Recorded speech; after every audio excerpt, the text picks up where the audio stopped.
Welcome back guys at welcome sa ating isa namang segment ng Oo Nga No series. Ating pag-usapan kung bakit nga ba si Po ang napiling Dragon Warrior. Oo nga no, pakinggan nyo ang teori ko. Ano nga bang meron kay Po?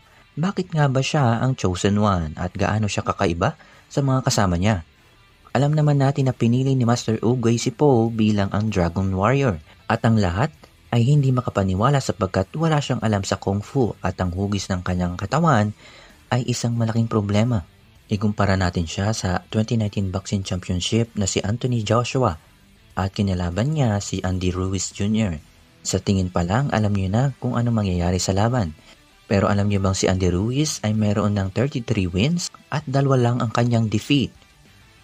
Hindi ito dahil swerte siya sa suntok pero ayon sa mga pag-aaral, ang timbang at laki ni Andy ay nakakatulong din upang madagdagan ang bigat ng suntok na ipadadala niya sa kanyang mga kalaban.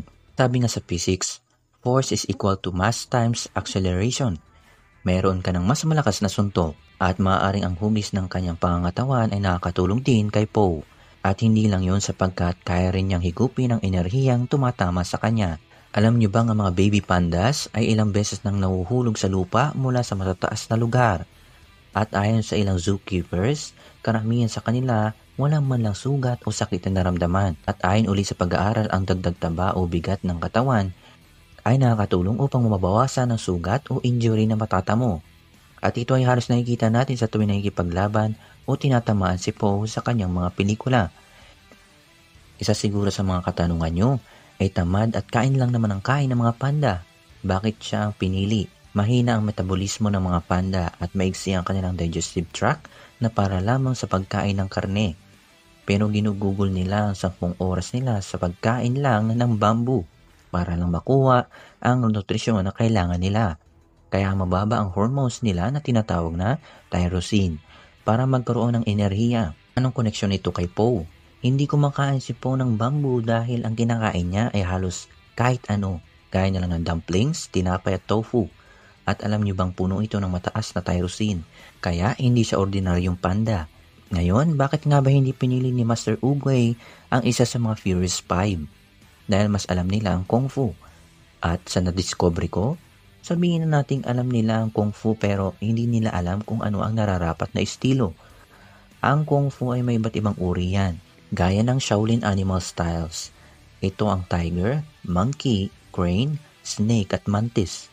Totoo silang Kung Fu moves kaya huwag kayong magtataka na bakit may mantis dyan. At ang bawat galaw nito ay nire-representa ng Furious 5. Ano yung nawawala? Ito yung Dragon Style.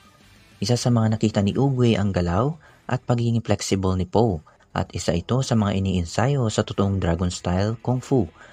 At ang Dragon Style Kung Fu ay isa sa mga galaw na pwedeng haluan ng 5 common Kung Fu styles. At nagagawa ito ni Po. At in fact, nabanggit na ito ni Master Oogway na si Po ang pinakamahalagang koneksyon na napili niya. On the first day we met, I saw the future of Kung Fu. And the past, I saw the panda who could unite them both. That is why I chose you, Po. Both sides of the yin and yang. Isa na namang topic ang ating napag-usapan. Ano kaya mga request mo, katanungan mo dyan? Comment ka lang dyan sa baba. Leave a like, subscribe, and stream, smash that bell upang hindi mo malagpasan ang mga video na mapapasabi ka ng Oo Nga No.